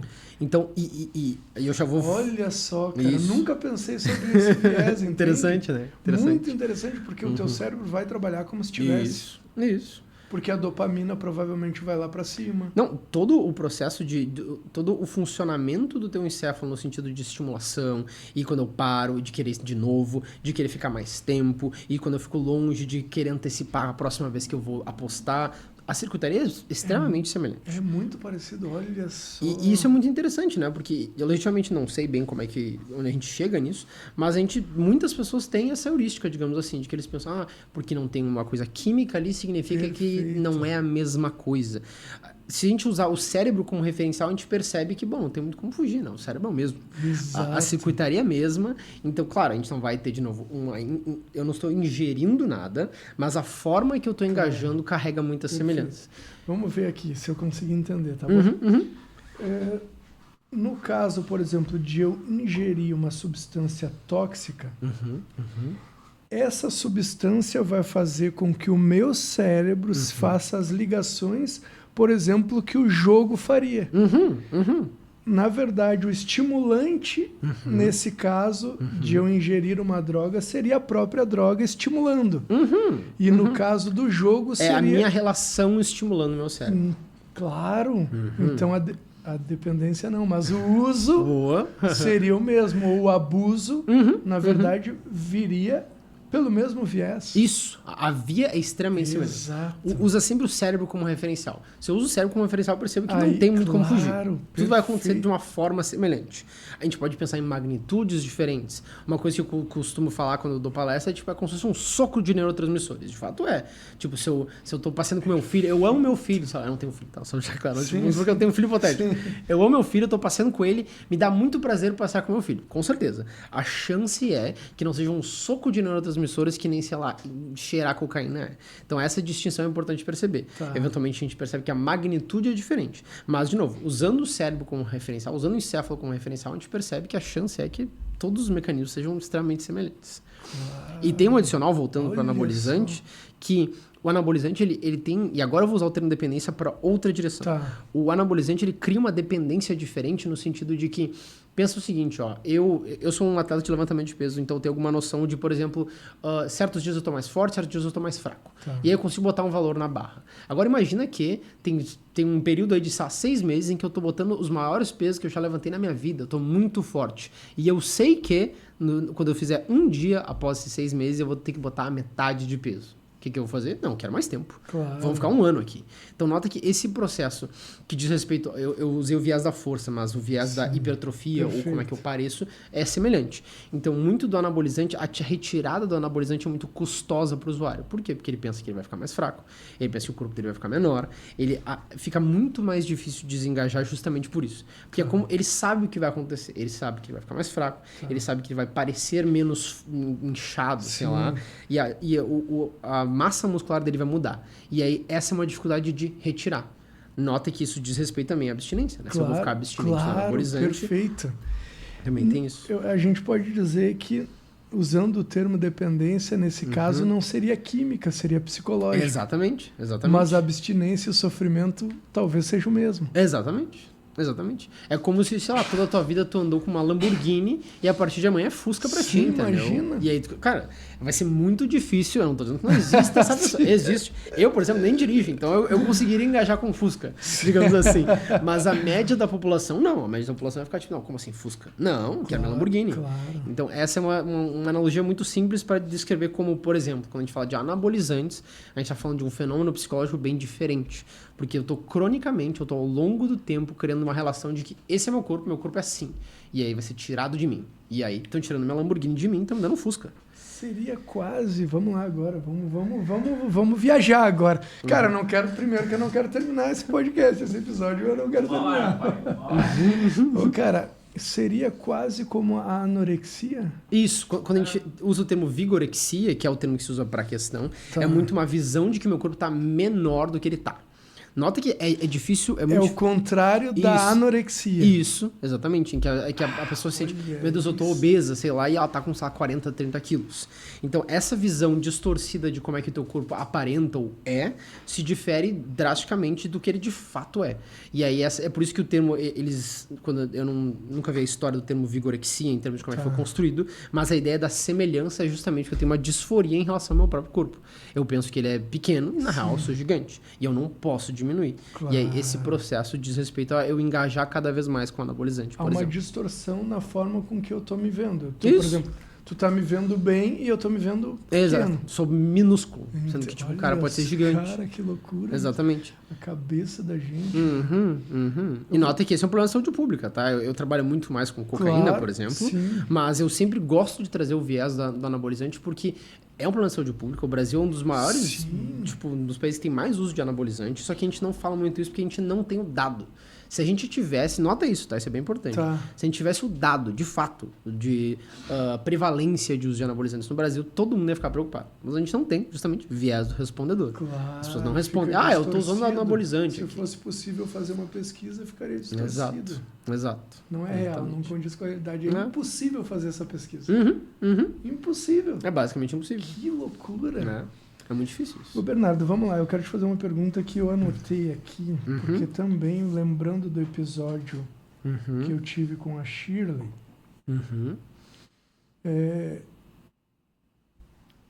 o transtorno por uso de substância é uma doença, certo? A família também adoece. Existe um nome para a doença da família ou já se fez alguma pesquisa em relação a isso? Não se tem um nome específico, tá? Mas nota que parte do diagnóstico de transtorno por uso de substância ele envolve terceiros. Isso é uma coisa importante, tá? Que, por exemplo, quando a gente fala de depressão, se eu não me engano todos, ou só para ficar mais seguro, a maioria dos sintomas de depressão, eles são referentes ao paciente. Como é que ele se sente, coisa desse sentido. No transtorno por uso de substância, como a gente nota que ele é uma condição que envolve o contexto da pessoa, parte da sintomatologia diz respeito a terceiros perceberem, a tu te retirar de ambientes como trabalho, família, amigos, a como eles respondem, então eles ficam mais preocupados contigo, eles pensam o quanto tu tá meio que metido nessa vida, digamos assim. Então nota que é um dos poucos transtornos que ele inclui, digamos assim, os terceiros como uma forma de aferir se a pessoa tá bem ou não. Nota isso. Então a família com certeza adoece, a família faz parte do tratamento, isso é muito importante. E tem um fenômeno que tu falou mais cedo que é interessante justamente a falar disso, que lembra que tu falou, os meus pares lá de onde eu vim, eles ficavam me zoando, ficavam por que tá fazendo isso aí? Vem pra cá, tu é mulher, coisa nesse sentido. Nota que, como é que a gente descreveria esse fenômeno? Eles estão tentando te puxar pra próximo deles, ou de volta, digamos assim, e não é efetivo, não foi efetivo pra ti, tu pensou, até parece. Eles tinham uma ideia, eles tinham, digamos assim, um plano e não foi efetivo de te puxar para eles. Nota que quando a gente fala de terceiros e uso de substância, normalmente esse também é o fenômeno, tá? Nós não somos muito efetivos em promover cuidado a esse paciente. É muito interessante isso. Tem muitos familiares que chegam para mim, Bernardo, eu tô tentando fazer tudo que eu posso e eu não consigo ajudar o fulano. O que tá acontecendo? E eu sempre digo, eu sei que tu tá pensando em cuidado, eu sei que tu tá pensando em zelo, mas não tá sendo efetivo a forma que tu tá ajudando. É isso que tu tá me trazendo. E a gente tem que pensar junto com o fulano como é que a gente deixa mais efetivo, como é que a gente transforma isso em cuidado. Tem que trazer ele para dentro do processo. Isso, exatamente. Tá. E nota que isso é extremamente prevalente. Mães, pais, família. Eu tenho assim, muitas consultas que são com família em que eu consigo ver a dor deles, de verdade. Tá. Só que eles realmente não estão sendo efetivos em se aproximar do paciente. Isso é muito difícil. Isso é muito importante também, né? Porque tu afastar, eu acho que só piora a doença. Né? Existe um perfil familiar que faz com que o indivíduo ele tenha mais propensão a buscar a substância ou não? É muito difícil da gente apontar um perfil familiar no sentido de que a gente tem um corpo de... Quando eu falo corpo de evidência, eu tenho que mudar essa terminologia, porque ela não é muito acessível, digamos assim. Mas, eu vou chamar de literatura científica. Tá. A gente não tem muita literatura de que a gente tem um perfil específico. O que a gente tem é o seguinte, principalmente maus tratos na infância. Se eu passei por maus tratos na infância, eu tenho uma chance maior de ir para o desfecho de desenvolver um transtorno por uso de substância. O que são maus tratos na infância? Abuso. Então, abuso sexual, né? Abuso físico, que seria bater, tapas, coisas nesse sentido. Então, a gente tem os abusos, a gente tem também as negligências. Negligência física, negligência emocional. Negligência física diz respeito a não tinha roupas em casa, né? Quando a gente fala da tua realidade, por exemplo, que tu citou, talvez tivesse alguma questão de dificuldade de material mesmo. Sim. Qualquer dificuldade material é negligência física. Então, faltou roupas, faltou comida, faltou teto, tudo isso é negligência física. A gente tem negligência emocional, em que a criança tá triste, tá mal, a gente consegue observar que ela não tá bem, mas os cuidadores não dão bola para isso. Os cuidadores não perguntam para ela como é que ela tá ou não engajam. Tudo isso diz respeito ao fenômeno de maus tratos na infância. Nota que a gente não tá falando de um perfil familiar. A gente tá falando da forma em que os cuidadores engajam com aquela criança e, de novo, eu tô explicando que isso tem relação com transtorno por substância, mas isso tem relação com todos os desfechos negativos que tu vai imaginar em termos de condição médica. Sim. Até desenvolvimento de doenças mais fisiológicas mesmo, tipo, sei lá, asma, por exemplo. Enfim, o maus tratos na infância é um dos preditores mais fortes que a gente tem justamente porque é algo grave em média, quando a gente fala de uma criança que está passando pelo desenvolvimento, e aí os cuidadores acabam dificultando esse desenvolvimento ou às vezes até piorando esse desenvolvimento. Cara, olha só. Qual a importância do usuário querer fazer o tratamento? E qual a importância do tratamento compulsório? Quando que a família deve deixar a vontade, então, do usuário de lado e obrigá-lo a fazer o tratamento? Essa pergunta aqui, ó, tu quis me colocar na linha nessa daqui. Essa aqui é super difícil, ó. Eu vou dividir ela em algumas partes só para ficar mais tranquilo. Lembra que eu te falei que um dos tratamentos é a terapia cognitivo-comportamental junto com a entrevista motivacional. A entrevista motivacional, ela foi desenvolvida por um grupo de 2 pesquisadores que uma das formas que eles percebiam que o tratamento era dificultoso com o usuário era no sentido dele engajar no tratamento, dele se sentir pertencente e dele se sentir que eu quero melhorar, digamos assim. E aí, o início desse tratamento foi, se eu não me engano, quando eles foram para a Suíça, em que eles perceberam que lá eles são estadunidenses, ou, enfim, norte-americanos. Eles tinham uma dificuldade muito grande com o fato de que o tratamento era muito imposto, era muito impositivo, era muito diretivo, empurrado, digamos assim, nos usuários.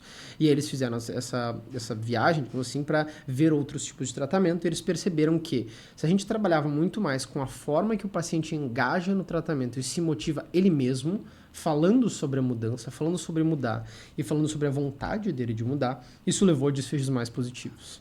Ou seja, a gente está incluindo o paciente no fato de que ele quer mudar. Tu vai me dizer, a clássica pergunta que vem, tá, e se ele não quer mudar, o que a gente faz? A gente tem que colocar ele nessa direção. Então, a gente tem que trabalhar para que cada vez mais ele perceba a necessidade de mudar, motivos de mudar, valores que ele tem que vão ir na direção de mudança. Por exemplo, os teus, né? Tu tinha um ambiente em que te promovia uma direção de uso de álcool. E aí, eventualmente, os valores que tu teve, ou que tu tinha, ou que tu tem, foram para outra direção e te puxaram para motivadores diferentes. Tudo isso é importante que a gente saiba quais são esses fenômenos para o paciente para puxar a motivação dele para essa direção. Então, a gente tem que incluir ele. Tem situações, que é o que tu citou de tratamento compulsório, por exemplo, em que um paciente é um risco a terceiros ou a ele mesmo, e aí a gente tem uma internação. Eu sempre esqueço, tem basicamente algumas diferenciações a esse tipo de internação. Uma que é de fato no sentido de que contra a vontade, mas não necessita, por exemplo, a assinatura de um juiz, por exemplo, e aí normalmente fala sobre a iminência mesmo, do tipo, olha só, o risco é muito grande. O risco é muito grande para terceiros, ou o risco grande é muito para ele mesmo. E outros que têm esse trâmite judicial e que necessita a assinatura de um juiz quando não tem uma eminência tão grande, mas também, teoricamente, é compulsória ou involuntária, digamos assim. A gente não tem muita evidência, muita literatura, de que isso é benéfico. Por quê? Porque é muito difícil de gerar pesquisas nessa direção, né?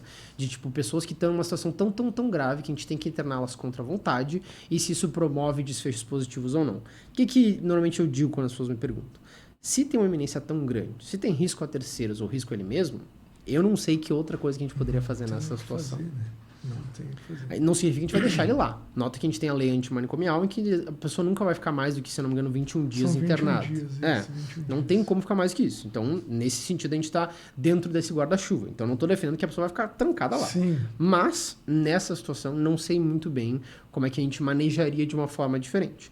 O que dá para fazer, vamos supor que a pessoa não goste da situação, como ninguém vai gostar. A gente vai diminuir o risco, a gente coloca ele de volta no ambiente e, de novo, tenta trabalhar, porque senão se repita. Né? Mas é muito difícil. É difícil demais. Exatamente. Eu tive uma pessoa que nós precisamos internar compulsoriamente. Foi bem difícil. É um fenômeno muito difícil. É muito difícil tu ouvir um relato desse tipo de fenômeno sem ser extremamente triste, extremamente... E doloroso. Exatamente. Para todo mundo. Exatamente. Existem pacientes que tentam enganar vocês, por exemplo, dizer que está motivado e tal, e é possível perceber isso. Tem um minicurso que eu dei lá na BPB, que é o lugar que eu sou diretor, que eu falei, que é uma associação muito grande, que o nome do minicurso que eu dei era... Eu sempre esqueço o nome exato, mas era algo na direção de transtorno por uso de substância, por que muitos clínicos fogem desse desfecho, fogem de tratar essa condição. Um dos motivos que eu elenquei é de que a média dos clínicos, ele acha que o paciente está sempre mentindo para ele, ou acha que ele não está falando a verdade, ou acha que tem uma dificuldade ali. De onde é que vem essa crença? De que a fidedignidade no discurso, ou seja, o quão fidedigno que eu estou te falando é de fato um retrato da realidade, é mais difícil para esse tipo de desfecho. Por quê? Vamos pensar em comportamentos em relação ao uso de substância. A pessoa não vai lembrar exatamente quanto é que ela usou.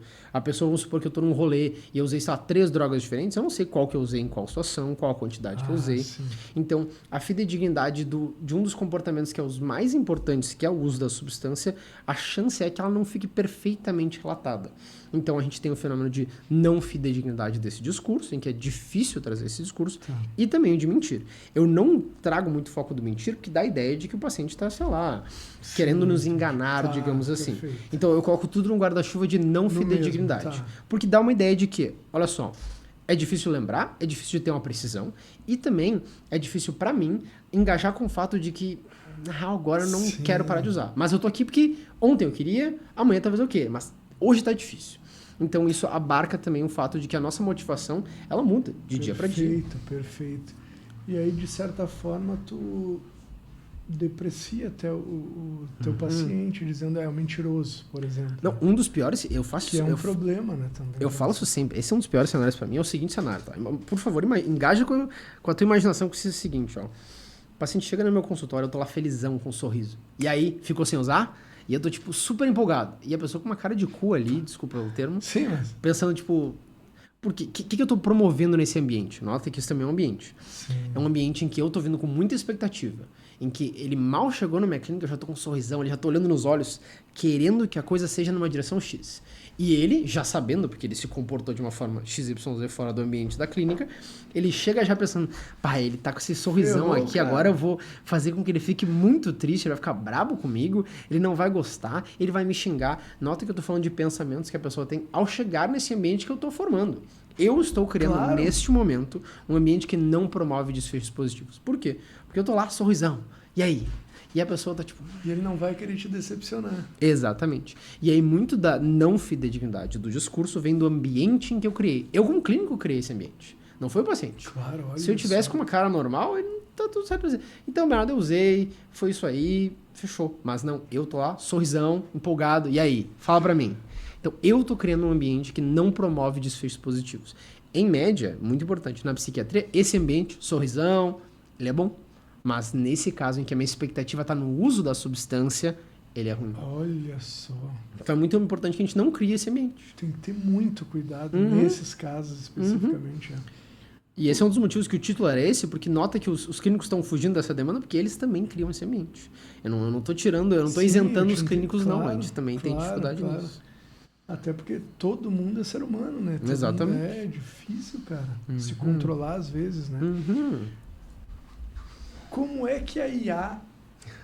Vamos lá, porque tu fez um estudo, Isso, certo? O meu mestrado ele foi na intersecção, ou na... Isso. Chama de junção aqui, fica mais fácil. Entre inteligência artificial e transtorno por uso de substâncias. Isso, a pergunta é como é que a IA ajuda ou pode ajudar no tratamento? Isso. Isso é uma coisa muito interessante. Hoje em dia, quando a gente fala de inteligência artificial, todo mundo pensa naqueles chatbots, tipo ChatGPT, em que tu tá conversando com uma máquina, digamos assim. Esse, atualmente, é um dos meios mais populares de que a média da população vai pensar em inteligência artificial. Não foi assim que começou, evidentemente. Muito desses modelos de inteligência artificial, eles foram criados mais antigamente com um processo que a gente chama de predição de certas coisas. Então, eu vou predizer algo. Eu tenho um grupo de variáveis, por exemplo, o Coutinho, ele é um homem que tem cabelo branco, ele é um homem que tem certa altura, ele é um homem que tem um consultório em tal lugar, então ele é X. Então eu te dou um grupo de variáveis e aí, baseado nessas variáveis, tu dá uma predição. Tu tenta adivinhar algo, digamos assim. Muito desses chatbots que eles estão fazendo é predizendo cada letra, digamos assim. Normalmente eles trabalham com palavras e aí eles estão basicamente... Não é que eles sabem aquilo especificamente. Eles são muito bons em dizer qual que é a próxima palavra ou qual que é a próxima letra que tem que caber ali, digamos assim. Mas especificamente para esses chatbots, digamos assim. Mas muito do que começou na inteligência artificial são modelos preditivos e a gente chama eles de supervisionados, em que eu, o clínico, pego as variáveis que eu vou alimentar esse modelo e essas variáveis vão gerar uma predição. E aí nota que na medicina a gente tem muita inteligência artificial muito boa, por sinal, com imagem. Então eu dou várias imagens, pensa assim, milhões, milhões não exagero, mas milhares de imagens de um raio-x de, sei lá, uma lesão no joelho. E aí a inteligência artificial fica muito boa, até melhor do que o ser humano, em predizer exatamente que lesão de menisco que está rolando ali. Sim. Por quê? Porque a gente tem muitos dados, muitas imagens, que a gente joga no modelo e ele cada vez fica melhor em predizer isso é uma lesão de menisco, isso não é. Sim. Isso é um exame normal, isso não é. Isso é principalmente para exames de imagem, essas são IAs muito boas na medicina, em outras direções. Nas áreas clínicas, a gente tem dados clínicos que eu citei. Se ele tem, sei lá, cabelo branco ou não, qual é, sei lá, a esfera socioeconômica que ele está, se ele usa álcool ou não. A gente pode pensar nessas variáveis para pensar no desfecho. O desfecho do meu estudo, por exemplo, é a rehospitalização. Quais usuários têm uma chance maior ou menor de reinternarem? Então, a gente pegou todas as variáveis do nosso banco de dados e pensou quais variáveis têm uma predição maior, quais levam elas mais a voltarem, a internarem novamente. E aí muitas variáveis eram de maus tratos na infância, que é uma coisa que, como eu citei, olha só. É uma coisa super já estabelecida, a gente replicou, digamos assim, o que a gente já imaginava que aconteceria, que é que maus tratos na infância é uma variável muito forte para a predição de qualquer desfecho negativo, incluindo rehospitalização. Então elas reinternarem também está balizado por esse processo. Então nota que o meu uso, a gente chama isso de modelos de aprendizado de máquina, que está dentro do guarda-chuva de inteligência artificial, são modelos preditivos. Então, alimenta o modelo com certas características do paciente, ele prediz se esse paciente vai para um lugar ou vai para outro lugar. No caso, vai reinternar. E esse é o uso mais clássico de pesquisa, digamos assim, não é tanto dos chatbots, Sim, lá, tipo ChatGPT. E aí tu já sabe mais ou menos o que esperar. Muito provavelmente, na verdade. Isso. Nem mais ou menos, é um pouquinho, é mais do que isso, né? Isso. Nota que, por exemplo, se eu tenho um modelo em que ele diz, sei lá, qual é a chance da pessoa de ter tuberculose, por exemplo. E aí, eu não só... O modelo pode ser acurado, pode ser bom, tipo, ele sempre acerta qual paciente realmente tem tuberculose. Além disso, de todas as variáveis que eu jogo no modelo, ele pode dizer quais têm uma força maior de predição, quais que nos levam mais à tuberculose, digamos assim. E aí foi o que eu citei de mostrar essa infância no meu caso. Então, a gente consegue... qual é o ganho que a gente tem? A gente consegue pensar uma economia de tempo que a gente foca em certos elementos para... por exemplo, se preocupar com o paciente chega na internação. O paciente chega na internação, a gente olha bastante os fenômenos de maus tratos na infância, ou no caso de tuberculose, a gente vê, sei lá, qual é, no exame de imagem dos pulmões, como é que está mais ou menos a dispersão daquela condição. Então, isso tudo tem relação com como a inteligência artificial beneficia as áreas da saúde. Nesse caso, poderia... sei lá, eu vou aqui de novo devagar talvez, mas poderia colocar como tratamento para ele uma TCC, por exemplo, nesse caso, para ele também descobrir o que acontece, porque isso ajudaria também no tratamento. Perfeitamente. A IA ajudaria nisso, assim. Isso. Tu saber, inclusive, o que mais poderia ser feito para... Isso seria uma inteligência artificial que dá prescrição de tratamento.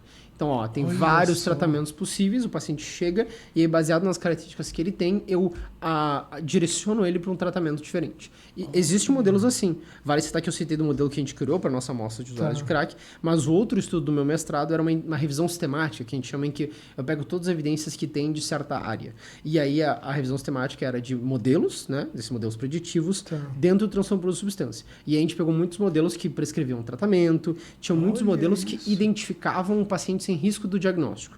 Note que a gente está citando dessa maneira, mas tem estudos que falam diagnosticar. E isso é um erro. A inteligência artificial não diagnostica ninguém. Tá. O diagnóstico é um fenômeno clínico feito por um profissional de saúde, principalmente um médico, por exemplo. Tá. Uma IA, ela pode olhar para o paciente e dizer, esse paciente tem alto risco de ser diagnosticado com essa condição. Vamos passar para o médico, vamos ver se ele bate o martelo. Quem bate o martelo é sempre o clínico.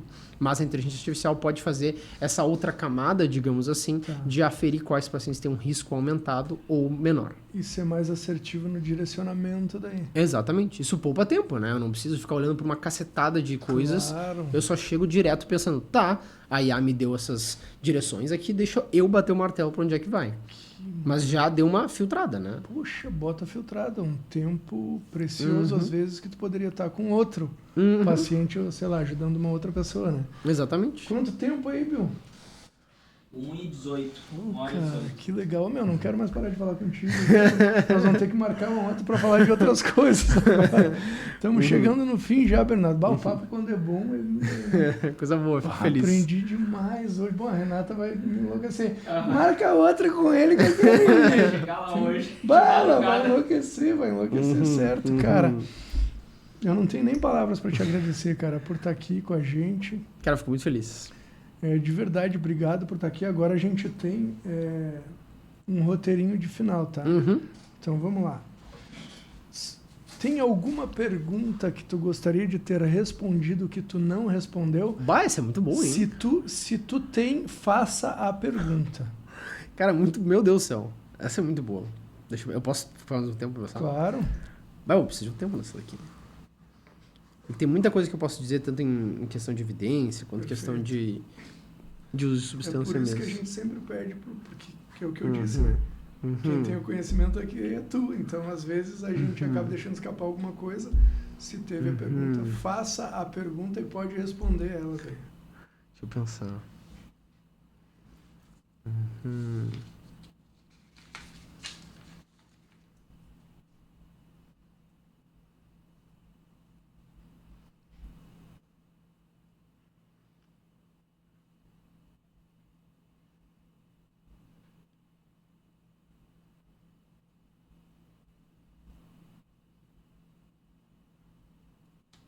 Nossa, tá difícil. Pera aí.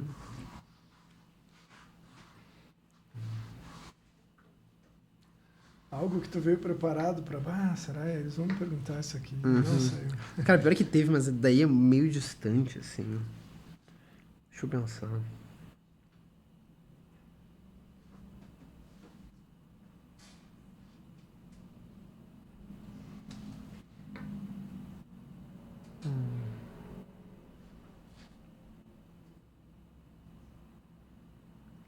Eu vou pensar, eu juro.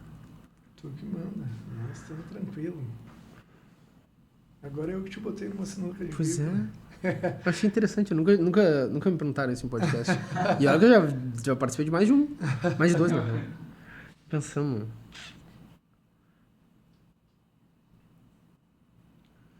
Fica tranquilo que normalmente é o que acontece quando eu faço essa pergunta.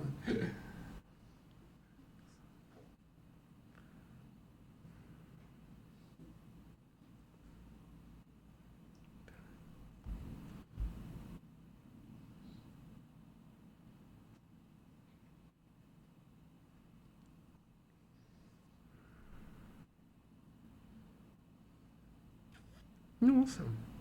Gostou dessa aí, Bernardo? Essa aí tu Travou gostou? total, hein?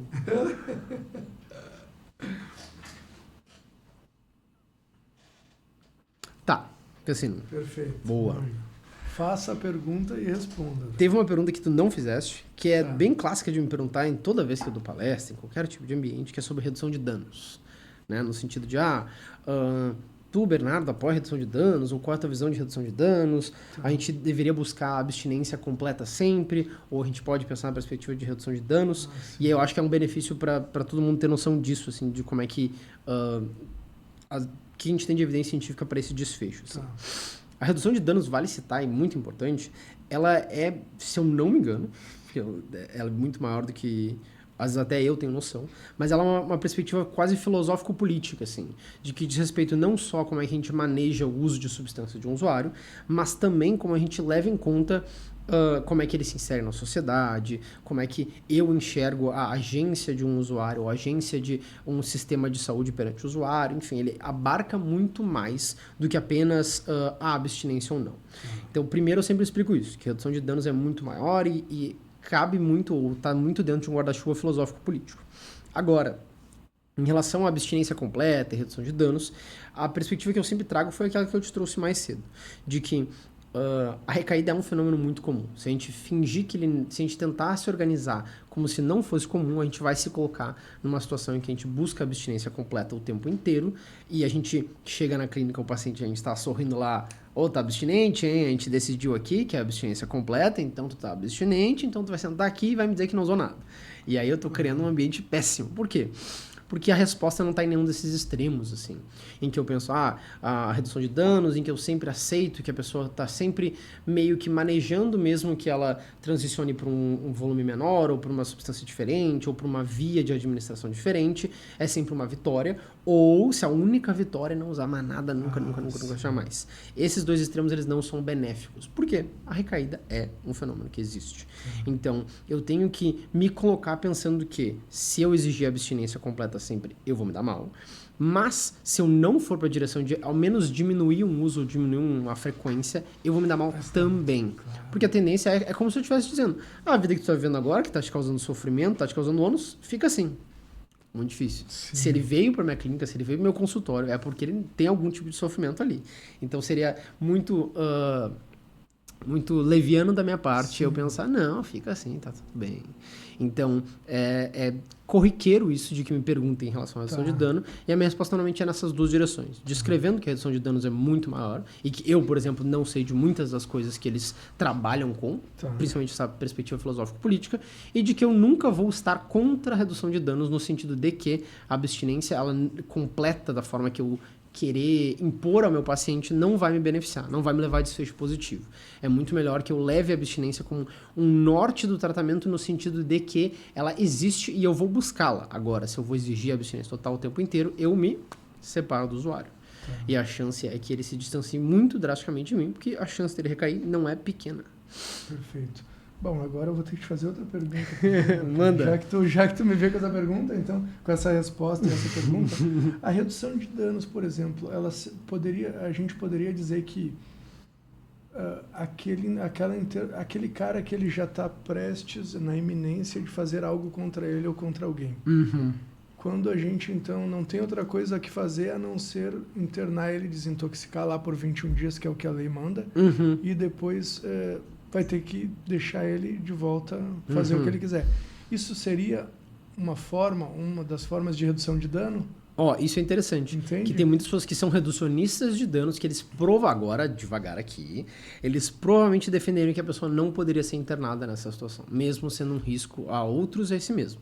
Nota isso. Como eu falei que é uma perspectiva filosófico-política, parte dela dá conta do fato de que a pessoa tem o direito de agir. Claro, não vai defender homicídio, por exemplo, mas no sentido de que vai pensar que, não, eu não tenho por que imaginar que a forma que ele está se organizando vai gerar um sofrimento a outros ou a ele mesmo.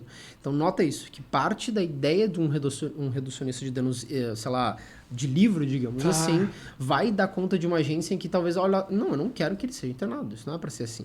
Então, esse é um problema. E, aliás, esse é um desfecho bem drástico nesse sentido, assim, de que quando eu engajo com a explicação de redução de danos, eu falo que eu falei que eu, por exemplo, não entendo de muitas das coisas que eles citam, que eles trabalham com, eu falo no viés da abstinência, porque na viés da internação a coisa fica bem mais complicada. E eu sei menos informações ainda nesse sentido, porque eu me organizo na direção de a gente tem uma iminência de risco para terceiros e para ele mesmo, eu não consigo pensar em outro desfecho senão a internação. Mas tem muitas pessoas que, dentro da perspectiva de redução de danos, a gente não interna a pessoa contra a sua vontade jamais. E aí isso é uma questão dentro desse universo. Mas, de novo, eu não sei muita coisa de redução de danos. O que eu sei está muito mais associado ao processo de abstinência. Show de bola. Cara, a gente quer então agora que, se possível, tu deixa um recado pra galera aí que nos assistiu ou que vai nos assistir depois. Fica à vontade. Qual câmera aí, Câmera 6. Qual que é essa? Aqui. Tem, ó, pra quem não sabe, tem muitas câmeras aqui, tá? Eu já estive em muitos podcasts e nenhum deles tinha tantas câmeras assim. Eu estou impressionado.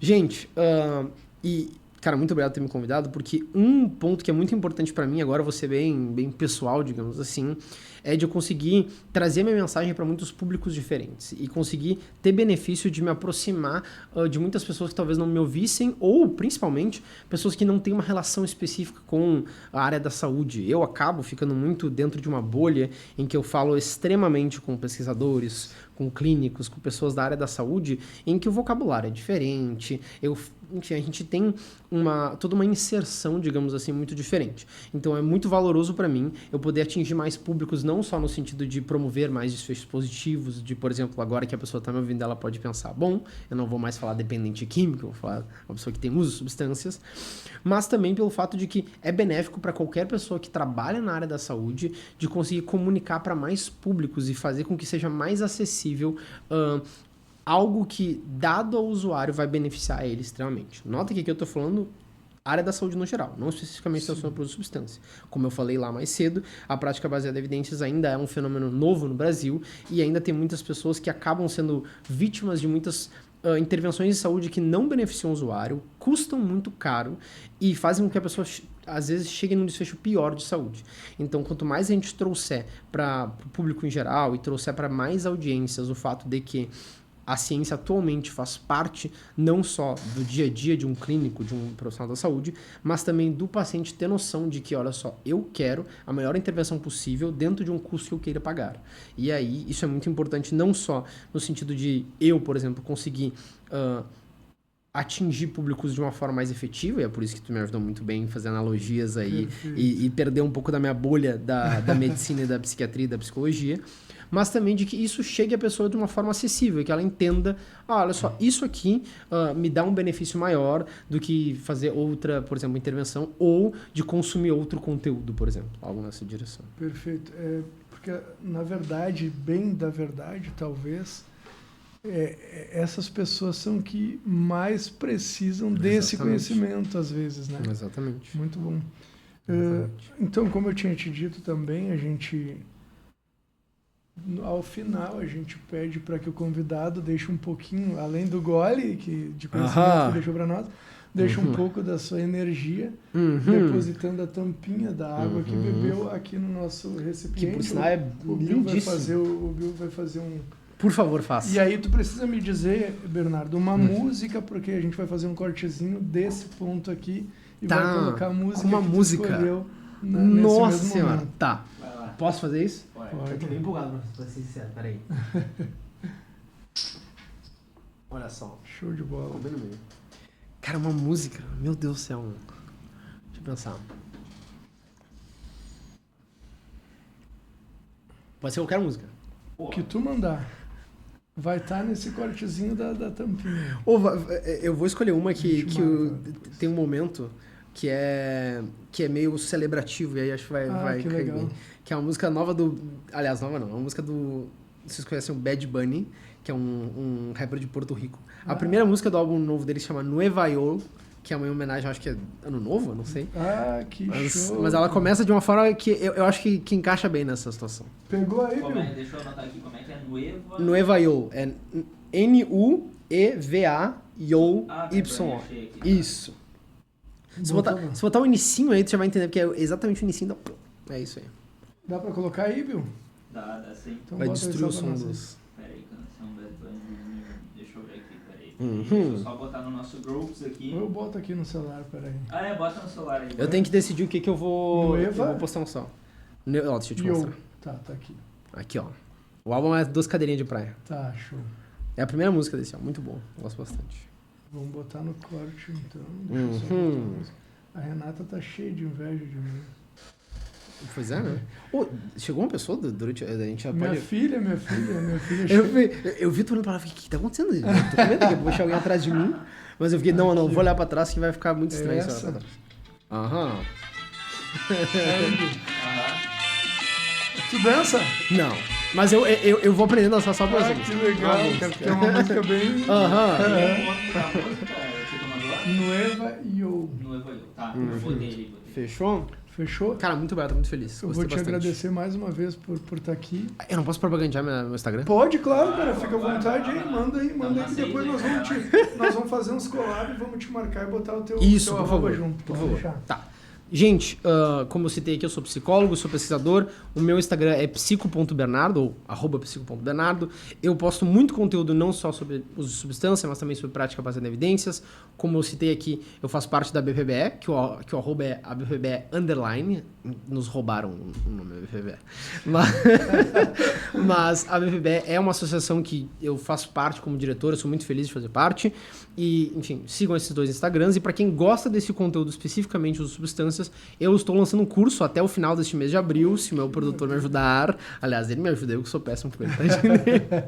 De uso de substâncias. É mais focado em clínicos, então se tu é psicólogo, psiquiatra, enfim, algum profissional da saúde no geral, tu vai te beneficiar desse curso. Mas a ideia é que também tenha conteúdos para pessoas que têm uso de substância e queiram aprender mais sobre esse tipo de desfecho. Show de bola. É isso, meu guia.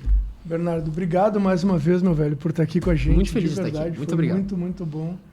Aprendi muito, tomei um choque, deu umas câimbras aqui no cérebro em alguns momentos, mas acho que eu consegui traduzir de uma forma tranquila muito também para a galera entender, né, de uma forma mais fácil. Obrigado, eu quero te trazer outro dia, talvez pra gente falar de outras coisas. Eu quero trazer a Renata aqui, que é a tua fazão, para ela sentar aqui e falar com a gente junto, beleza? Então, sim. De verdade, obrigado. Foi, Bill? Então vamos pra um? Vamos pra um. Então tá. Tá na 1 já, Bill? Salve, galera. Obrigado por quem nos assistiu até agora. Espero que vocês tenham gostado do episódio tanto quanto eu gostei. Pra mim, hoje foi uma aula, foi muito bom. E até a próxima, na próxima terça-feira, que é quando vai sair os episódios, beleza? Tamo junto.